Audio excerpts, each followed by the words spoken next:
Avui l'equip de govern de l'Ajuntament de Godella porta a aprovació una modificació del Pla General de 1990 per tal de, estos són els objectius, reordenar els equipaments pendents d'adquirir, ubicar les zones verdes en aquells llocs que estan en estos moments més arbrats del poble i no en aquelles zones que en estos moments són un erial, modificar la tipologia de vivenda per tal de que hi hagi vivendes assequibles per a la gent amb menys recursos, tindre la possibilitat de recuperar part dels diners de les expropiacions ja fetes i poder-los dedicar, per exemple, a fer les obres de prevenció d'inundacions que corresponen a l'Ajuntament, perquè si no, no sé d'on se pensen traure tots els milions que se necessiten per a fer aquestes obres, per a donar compliment als acords amb la Congregació del Sagrat Cor, per a situar la zona verda que es va llevar d'aquest àmbit, que tenim una obligació de fer-ho, per a donar lloc també i compliment a l'acord que va arribar amb els propietaris de la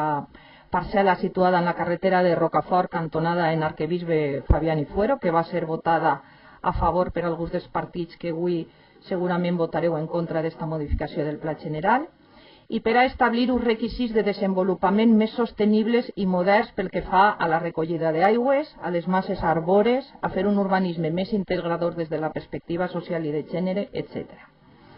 Esta modificació del Pla General no reclassifica ni un metre quadrat més del sòl que ja hi havia en 1990.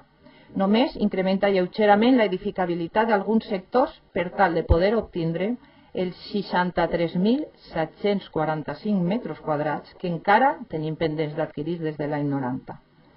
El valor d'estos sòls pot estar entre els 13 i els 30 milions d'euros, segons els preus de les darreres expropiacions. En estos moments, el que portem a aprovació és el sometre esta proposta a informació pública, per a que el públic interessat, les administracions públiques i els organismes i empreses públiques gestores de serveis declarats d'utilitat pública puguen al·legar el que consideren durant 45 dies.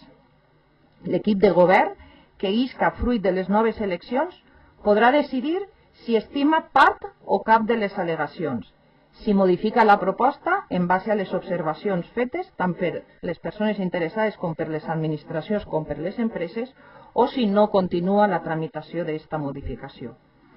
Per tant, no entenem que es puga votar que no a un procés de sometiment a informació pública que no obliga a res. El meu partit, de vegades, ha aprovat sometre a informació pública projectes que després no ha recolzat, perquè hem considerat que l'opinió de la ciutadania és fonamental, i no només la de la ciutadania organitzada en associacions, sinó la de tota la ciutadania en general.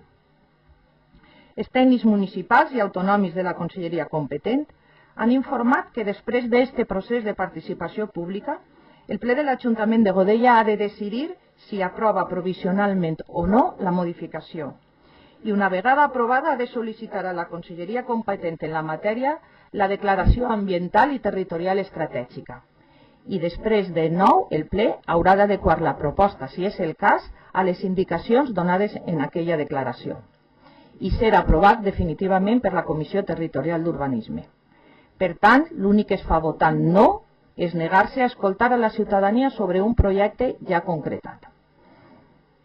Un projecte en el que part de la ciutadania ja ha participat a través del Consell Assessor d'Urbanisme i Medi Ambient i a través de les reunions que s'han fet amb els propietaris dels sectors afectats. Però han participat en la seva elaboració i ara cal que participen davant d'una proposta ja concretada. Vaig a per davant la meva gratitud a totes aquelles persones que durant tots aquests 4 anys han treballat de manera desinteressada i han participat d'aquest treball durant tots aquests anys. Hem de ser conscients que el temps se'ns acaba.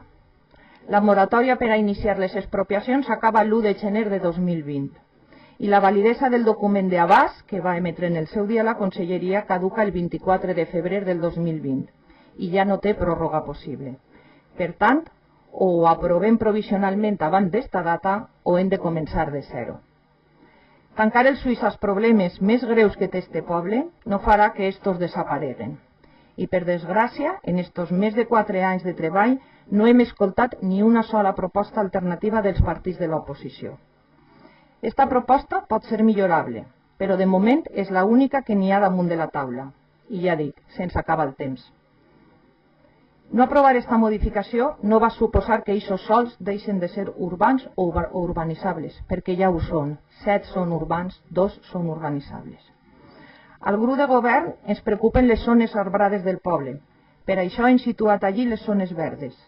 Ens preocupa el problema de les inundacions. Per això hem condicionat el desenvolupament dels sectors a la solució d'aquest problema i hem exigit sistemes per no augmentar el cabal aigües avall. I ens interessa que hi hagi vivendes assequibles.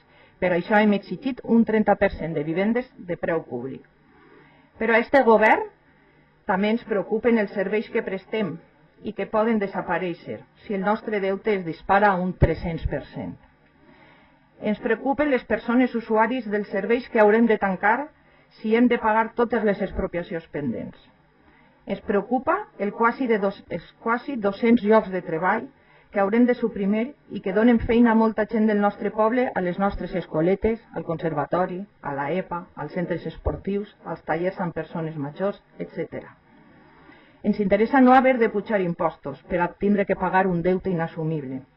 En definitiva, ens interessa l'interès general de Godella i amb el vot en contra d'avui l'únic que aconseguirem és no poder escoltar a la ciutadania i no donar solució a un greu problema del nostre poble, a més d'hipotecar durant molts anys el futur del nostre poble.